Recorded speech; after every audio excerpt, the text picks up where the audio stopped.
What's going on, everyone? Welcome back. My name's Alex. That's Eileen. You're watching It's Lights Out F1, and today we got our predictions, big news, little news, things that we can't wait for. We're only a few weeks from really just the start of racing. We're really close to seeing some preseason testing after we got some glimpses of the shakedown. It was shook it down. Yes. So no media coverage, but media coverage. Yeah, we got a little taste, and hopefully the team's got some things figured out so that when we go to the real testing, that we get to see something good. So yeah, the biggest news that came really out of it, well, with world news, Russia being involved in some nefarious acts, we got Nikita Mazepin no longer an F1 driver. As that frees up a spot at Haas and also a sponsorship spot at Haas. My question to you is, who do you want to drive that car right now? Well, I would like to see Oscar Piastri, F2 champ. And F3 champ. F3 champ, and then I think he was, why can I not think of what he was? Renault, the Renault champ the year before. So that's right. 3-time champ. Yeah. With no F1 seat. Yeah, I think he'll be very deserving. He'll be here soon. I think it's the fact that we have a lot of these young drivers here right now that are very talented. They're kind of holding the spots. But yeah, what other news do we have going on? Oh my God. Come on. Go ahead. The world's longest F1 deal was made this week. So we have now officially seen Max Verstappen, world champion, sign until the end of time through 2028. 2028. 2028. I think the longest contract is through 2025. Which is Leclerc. Was with Shaw. Mm-hmm. Yes. So now Max, who infamously at the end of Abu Dhabi when he won the title clinching lap, was like, I just want to do this for another 10 to 15 years. So I kind of expected him to sign some crazy long deal, but I think the big controversy is the salary. So for me, I have a lot of opinions about this. I mean, he's a top tier driver. Not that. I have a lot of opinions about it because last year, Helmut Marko openly criticized Lewis for basically being paid too much and that driver salaries need to be put into the cost cap. Which is still probably a fact. Flash forward 1 year later, and essentially we have not confirmed the exact salary, but they're making the same amount almost. Allegedly. Yes. So I haven't heard him say anything just yet, but it's interesting. Now, for me, a 7-time world champion should be paid the top tier of the salary. Yeah. That's my opinion. Okay. Max, great driver, young driver, popping into the scene. First-time world champion. Just don't think he should be getting paid the same salary, but yeah, it's up for debate. Thoughts? Sure is. Yeah, I don't think he should be on the same level. I think he should be up there quite high, and I know he has been in previous years making quite a bit of money too.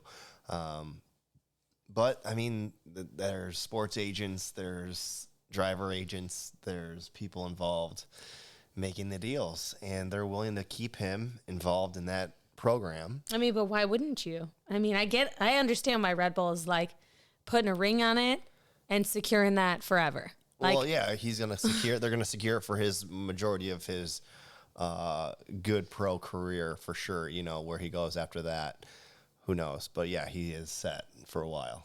I just feel like for Max, I mean, to sign that long, I mean, that's 6 more years, including the season. But I feel like for him, just like listening to him do interviews and talk about his personal life, F1 like isn't a forever thing for him. And I feel like, you know, he wants to have a family and, you know, do his thing. So like, is this his final contract? I don't foresee him racing till he's 40. Yeah, I don't know. I mean, things do change. Yeah, I haven't thought about that, I guess. Well, that's the woman in me. But yes, I mean, crazy to see a contract through 2028. I mean, it sounds so far away. It sounds so like, oh my God, he's signed for like 10 years, when in reality, he's just re-signed for 5 more years. But definitely, I mean, they're coming off such an amazing season. He's coming off an amazing season. I definitely foresaw Red Bull like locking him in. And I mean, he's very happy there. So, He is. But like for him, like to race, like I feel like it's unknown for somebody to just race with one team for their entire career with F1. Yeah. You know, so well, like Mercedes, like Lewis, he's probably going to go down, even though he's been on 2 teams, as someone that's just driven a Mercedes engine, though. yeah, So he's only been a Mercedes driver. true. So it's not too, I guess he did start with Toro Rosso. So he did, but it was still a Red Bull driver. yeah, but it's the same thing It's that the you're same trying but to say. different. Correct. I guess, yeah. I mean, he was on, Lewis was on McLaren with a Mercedes engine inside the McLaren. I know that. Okay. Yes. But, I mean, huge news, like really big news. So I think we'll probably see more contracts throughout the year because there's a lot that are ending this year. So you're saying this is going to be the beginning of a silly season again? Sure. I think we said that last episode. I know. You're probably right. Yeah, if there's going to be a lot of contracts up, who do we have up for sure? I mean, for me, I said it last time. Sebastian Vettel and Fernando Alonso are like, where are we going? Now, Sebastian Vettel is younger than I thought, but I know that he was asked this year, like, in 5 years, will you still be here? His contract ends this year. I think Fernando ends this year. Yeah. So what's going to happen? I think they'll both be here. So winner gets a Sebastian Vettel tattoo? How about a Sebastian Vettel t-shirt? Yeah, I mean, I think that there's, like, for me, is, like, Tsunoda going to be here another year? Like, how's he going to perform? Yeah. I think Latifi. yeah. He needs to really, truly perform this season. Well, I mean, we'll see how he does against Alex Albon, which is interesting. He's re-entering into the Formula One And world. I think Alex is a good driver, and if he didn't have the crazy amount of pressure that he had when he was at Red Bull, because he was a good driver and at Toro Rosso or AlphaTauri, I guess, Or at the time. Slash. Yeah, because they kind of changed that night right around that time frame Yeah. too. So No, I think it's interesting. I have my prediction. We'll get into that a little bit later when we go driver head to head. But yes, I think there's going to be a lot of announcements that are made throughout the year. So not until probably summer break. So we're predicting a silly season with lots of announcements. Yeah. Okay. What else you got for news? Okay. For news. Yeah. Well, we saw Barcelona. So this was our first time seeing the cars on the track, even though we weren't supposed to have any media coverage. Well, they have to do some. They got to keep everybody It was like involved. this big deal going into Barcelona preseason testing that it was not testing. It was a shakedown. It's a shakedown. And there was not going to be any media coverage, but the media was allowed to be there. Yes. So Sky Sports was running video. We had photos all day. Saw Ted Kravitz's notebooks. I mean, we were able to see a lot. Yeah. So I'm like, F1 had weekend stuff on their app as well. There was quite a bit of coverage. was it preseason testing or was it a shakedown? It was a shakedown. Those cars were not ready to race. So should we expect more from Bahrain? Yes. lot Without a more. doubt. A lot Without a more. doubt, we're going to see all the teams that were kind of struggling, hopefully improved. All the tricks. So for me, leading into it, I was like, you don't really know what's going to happen, but I would say the biggest struggle team was Alpine.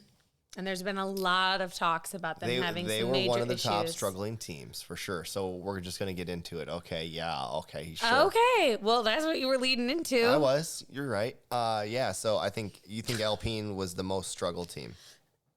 I do. Alonso's engine caught on fire. They did like a very limited amount of laps. They struggled. So did Haas. So did Alfa Romeo, So did Alfa Romeo. which I liked their livery, their camo livery. I thought it was pretty cool. I liked. Okay. No. So the camo livery that everyone saw at the shakedown is kind of like what we see here in Metro Detroit, which is where we live. We live in Metro Detroit, Michigan. A lot of the big three automakers, Jeep, Chrysler, Ford, General Motors, they all have their engineers driving on the roads here in usually next year's models. And so they do this digital camo print, or they like cover it with stuff like that. It's like a so wrap. that's what that reminded me of. It reminded me of a wrap of a Jeep from the next year's model that some engineer is driving around town. And the funny thing is you always know what it is. So just like we knew with F1, I'm like, every time I see one of those on the road, I'm like, oh, it's a Jeep Grand Cherokee. Shocking. But and you know, we have family because we live in this area, and then usually there's someone in everyone's family that works in the automotive big three, and they always say, "Oh, it's to help hide the secrets from all our big competition from overseas." Yeah, we don't want anyone to steal our secrets. And I don't think they're hiding much. Yeah. Sorry. No, I mean honestly, with I thought it was a cool look. I liked their gear, their jackets, their shirts that they had. I thought it was, a cool look, but it was just different. They were the only team that didn't actually launch their car before. But then it was that's why they were hiding the livery. That was for that. But then, okay, it's like Red Bull, McLaren, everybody launched their livery and it was fake. Their car shows up, it looks completely different. I'm like, oh, wow, I actually really love the McLaren livery. Before I was giving them a hard time.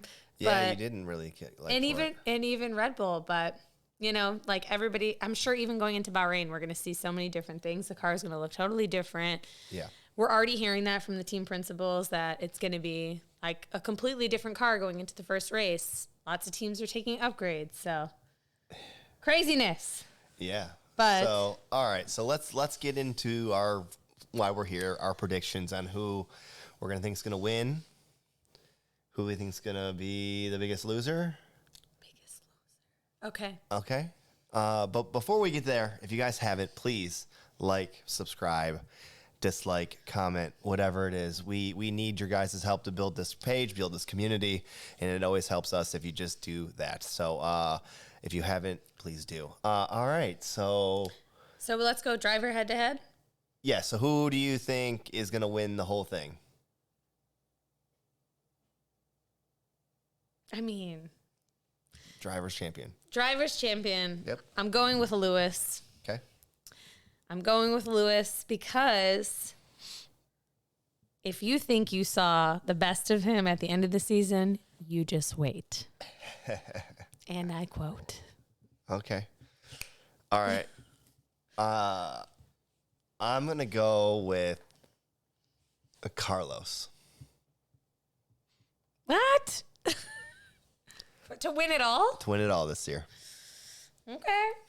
So are we shaking on this? Yep. You're getting a Carlos tattoo? A Carlos t-shirt. Not a tattoo. We're all about tattoos right now. Okay. No. Okay, so we're not putting Red Bull in the mix? Red Bull will be right there in the mix. There's going to be a lot more competition this year. There's absolutely going to be more competition this year. Carlos over Shaw. Yep. Wow. Yep. I think he's ready to become a winner. And so that just kind of feeds into, I guess, the next thing, too, is... I tell you what, though. Ferrari would be looking fierce. Hella fresh.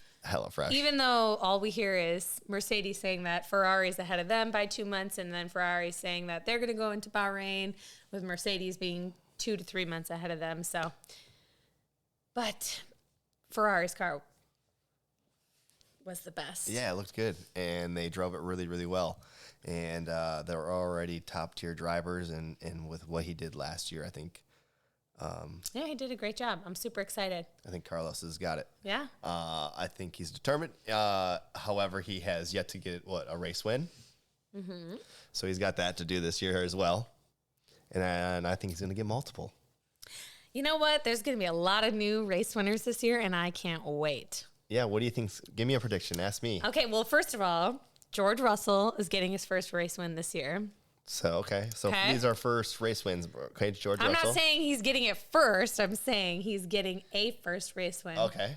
And I think Carlos. Okay, me too. 100%. I think we're all on board on that one. And Lando. And we're on board with that one.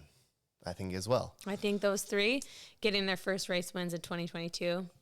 It's entirely possible. I mean, look, Lando almost got it last year. I know. And missed it by... Should have changed to those inners. He should have listened to his team, and maybe the team should have given him better directions. Then again... You know what, though? That made him probably be a lot smarter going into this year. Yeah, because you've seen mistakes with young drivers, and yes, he is a young driver, so yeah, for sure. Yeah, but we're definitely going to see the three of them.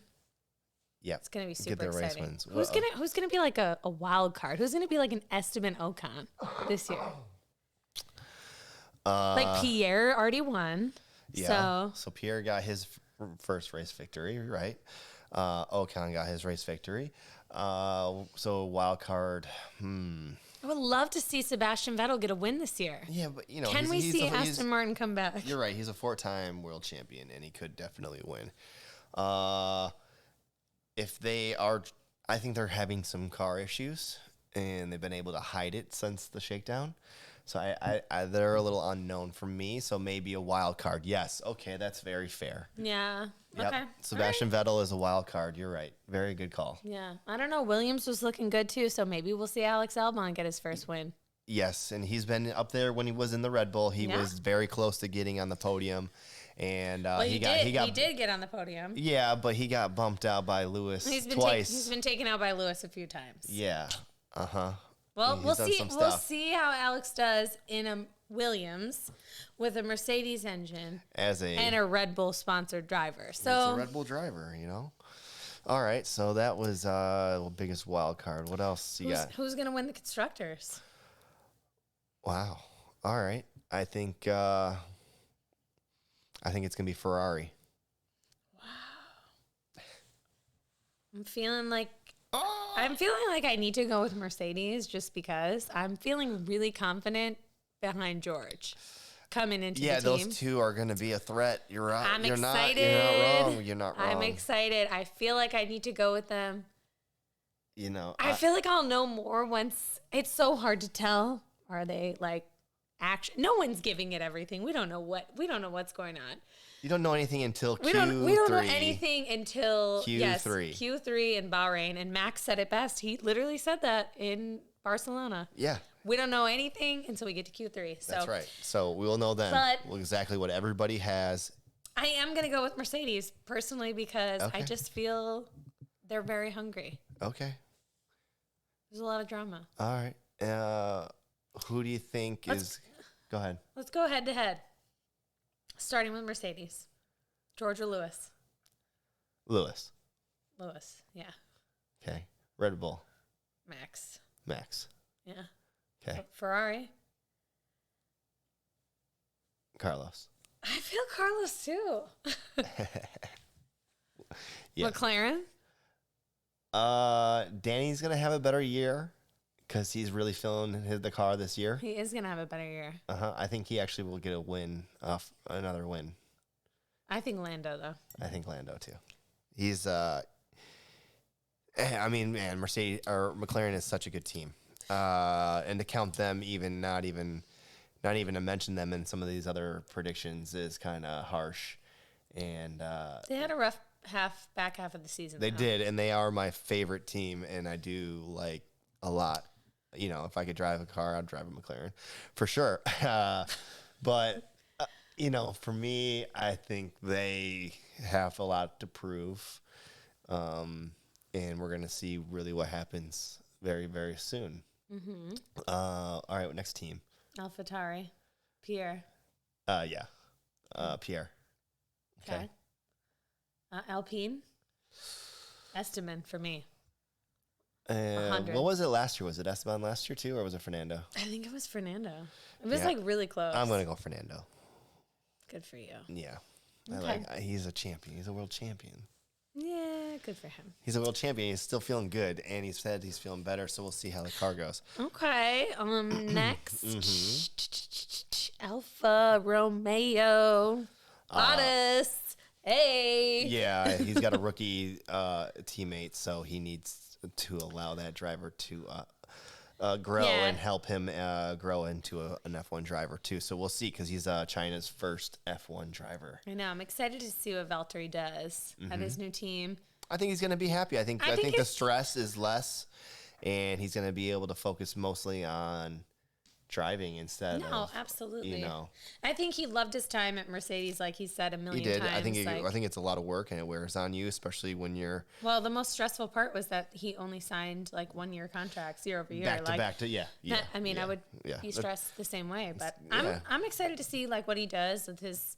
He's gonna have a little mentorship. I mean, he's got a lot to offer. He's been in Formula One for years, so I think it's gonna be good. Okay. Guan Yu Zhou, we'll see. We'll see what he does. Aston Martin. Vettel, 100%. Ooh. All right, I'll agree. Vettel. Don't want to upset. We got, let's see, Williams. Albon, for sure. Okay. Albon. Sure. Yes. I'm just going to agree on everything. Yeah, and then Haas, because we do think alike here. Haas, we can't really say. It's a little biased. Because we don't know yet. I mean, for sure, Schumi. Because he was the better driver over Mazepin. Well, and then we don't know who he has as a driver. I think that Mick is still going to be the better driver because of his experience. This is his second year coming into Formula One. Sure. I think he's got a little bit more of a level head. And then what if they bring in like a Nico Hulkenberg, like a wild card? If they bring somebody in that maybe has the experience, I mean, they could outperform him. But it also could help challenge him where, Yeah, and he still needs to learn some. He's young, and we got years to see him, grow. Yeah, absolutely. Are we missing any teams? No, we got everybody. All right. So who's going to be the worst team this year? Alpine. I think they're going to be way worse than last year. I'm scared. Okay, I have seen a lot of news articles about people from the inside that are saying from the inside. I got the scoop. No, but I have been seeing a lot of like stuff that's talking about how they had to like redevelop their car from the beginning. I mean, I don't. Fernando's car caught on fire. Like there was a lot of stuff that happened. I think from where they stood this year to where they'll end this year, I think they'll probably be like an Aston Martin in 2021. Like I think that Haas, just given what's going on, is probably still going to be the worst team. So that's what I asked. Who's going to be in 10th? Okay, who's going to be in last place? What team in the constructors? I mean, who's coming in last? Haas, it will probably be Haas. Due to the circumstances what they're dealing with right now of driver personnel and sponsorship. That's a big thing to have to go through so close to the start of the season. For sure. But hopefully they get it figured out. They need to get it figured out before training. I'm sure that's what they're working on. Yeah. I don't know. I think Williams is going to finish higher this season. Like, I feel really strongly. Mm-hmm. Maybe it's the way their car looked. Mm-hmm. Maybe it's the diamonds. She liked the diamonds on the side. I liked how it was all blue. With the diamonds on the side. But I just think their driver lineup, I feel like, and they looked really good when they went out for their, like, individual track. Yeah. So yeah, you're right. So I think Haas, and then you're going with Haas as well. Mm-hmm. Okay. I still think that Alpine is going to have a tough year. A tough year. Maybe it's just the livery. I don't know. I'm feeling some type of way about Alpine. Oof. I'm just not a fan of the blue and pink. She doesn't like the blue and pink. I really like the all pink. I'm super excited for the first two races for them to be all pink and basically be Racing Point. But the blue and pink, it just truly reminds me of a gender reveal or a baby shower or whatever. All right, so I got another one. Who's going to have – how many rookies do we have this year? Just one? Well, yeah, just Joe. So he'll be Rookie of the Year. Rookie of the Year. I know. Was Fernando Rookie of the Year last year? I think he might have been. Probably he could have been. Oh, man. All right, any more? What other ones do we need? What other? I think Ferrari's going to be, like, most improved for me. Wow. Okay. I mean, they had, like, the comeback of the century in the last... I think they're going to win. I know you do. I do. I'm calling it. They have such a beautiful car. Yes. The side pods. Oh, yes. Mm-hmm. It's beautiful. Yeah, and we're going to see all the cars slowly start to come together on kind of what the best exhausts. I know there's And so many. yeah, there's a lot of different options, and I think things will start to kind of look the same here shortly. Not like anytime the first two races, but I think by mid-season, cars will kind of start looking a little bit more the same, and that's just because they're all going to kind of mimic the fastest cars out there. You know, that's the kind of thing. So, what else you got as we kind of wrap up this? Just a couple other things. Oh, just a couple. So, what do we think about Christian Horner's comment? What is the comment to refresh myself and the users, please? So, he went on, I think it was a podcast this week, and said that the reason, maybe this resonates very close to me because I'm a female, Oh, but okay. All right, I know where you're going. Women are becoming more popular to being fans of Formula One because the drivers are young and good looking. Well, it definitely helps that they are young and good looking, for sure. And I think there's a few out there, even some men that probably feel that they're good looking too. So I think it helps with branding, and especially as they grow in America here, as they are right now, exponentially, very fast. You know, we always have a saying here in the entertainment industry, sex sells. And so I think they're using their own branding to do that. You know, look, you know, to be honest, I don't think you're anything like that. I think I think 90 to 95% of the females that watch Formula One are watching it because they enjoy the because sport. they enjoy the sport. Because it's fast. Yes, and it's beautiful cars. It's exciting. It's exhilarating. And it's like a world sport, and millions of people enjoy it. And there's lots of. Now, don't get me wrong. It's a plus that they're good looking, for of sure. course. But I can tell you, speaking for myself, I didn't start watching Formula One because they were hot. Because like they were good looking. Sure. First of all, they're younger than me, but like, well, I mean, you're yeah. Yeah, okay. but second Not of all, them, like we are like friends with a lot of people in the Formula One community that are females, and I know 99% of them that we're friends with. They don't watch it because the drivers are good looking. No, but there is that 1%. We do know that it's a plus to it. It's great, but it's the same thing for any type of like celebrity or athlete or whatever. Put into the public eye, that's a big thing. So that was a huge controversial moment in the last couple of weeks that did come out that caused a little bit of spin, and so I felt like we kind of needed to add that to it. But for me, I know I definitely did not start watching Formula One because of that. Well, I'm glad to hear that, and I kind of already knew that. And then I guess like for me, the only other thing I want to talk about is Drive to Survive season 4. Ooh, how could we forget? Is coming. Yeah. So we've been, you know, kind of really trying. It's like a dry spell trying to get through.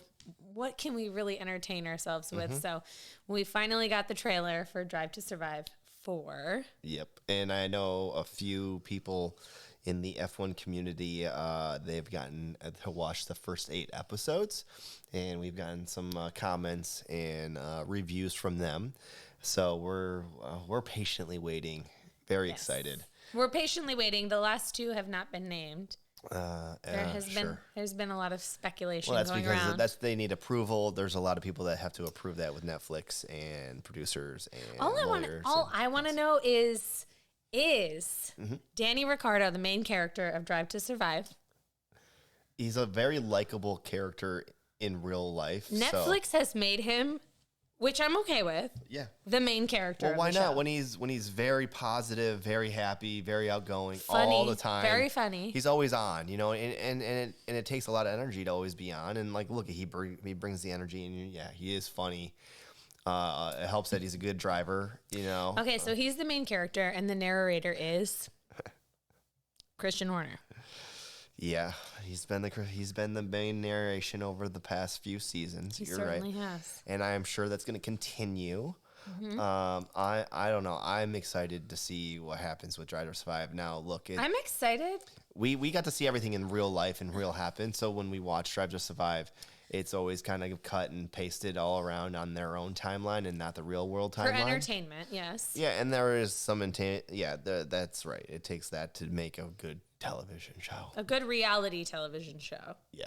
So. Drive to Survive is, I guess, not meant to be 100% formed around the Formula One season. It's more about the people that It's are more in about from- how can we generate more followers to Drive to Survive. And it definitely helps. I mean, look, we started our podcast after that all started. I got fully invested into Formula One because of that show. Before that show, I was only partially invested, kind of poked my head around here and there. And now, that show helped propel me to become a very big F1 fan. And so Yeah, I mean, I can't knock that for sure. 100%. I definitely think that, but when you skew the lines, like there's a way to cut like episodes and put things together, but when you cut like audio and stuff that the drivers are saying and put it into a different situation, for example, McLaren last season, the rivalry with Carlos and Lando that didn't exist. Sure.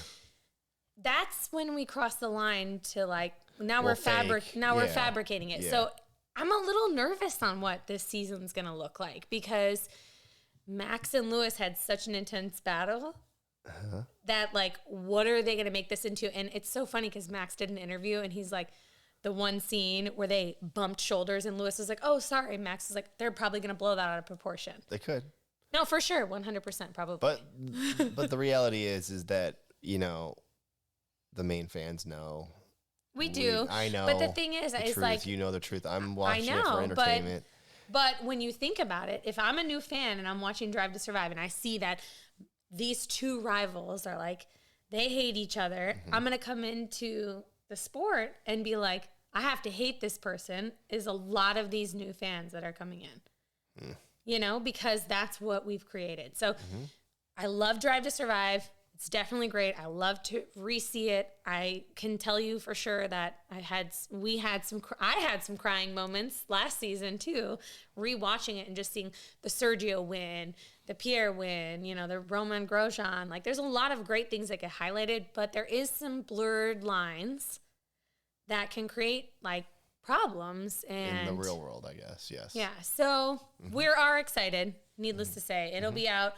I'm sure there's going to be a load worth of meme-worthy content. Yes. So I'm looking forward to that. But I'm looking more forward to Bahrain. Yeah. So as we kind of wrap this up here, what we got coming up is the Bahrain test, and that is the most exciting thing because then right after that is race week. I think we're going to leave you with that. I feel like we've given you good predictions. How do you feel? Good about that? I feel good. Yeah. Yes. We'll see what t-shirts we're going to have to be purchasing. And she says tattoos. I don't. I say t-shirts. If Carlos wins for his first championship this year, you should definitely you should get a Ferrari tattoo. We'll see how it goes. Not on your face or anything. I know. Yeah, for sure. But yes, if you've been here for this long, we appreciate it. Thank you very much. Don't forget to subscribe. The season's starting soon. Yes. So we definitely make it a priority to put our episodes out pretty shortly after the race drops. So fresh energy, fresh content. Yeah. So we'll hopefully be seeing you real soon here. Yes. All right. So have a great day. All right. Bye.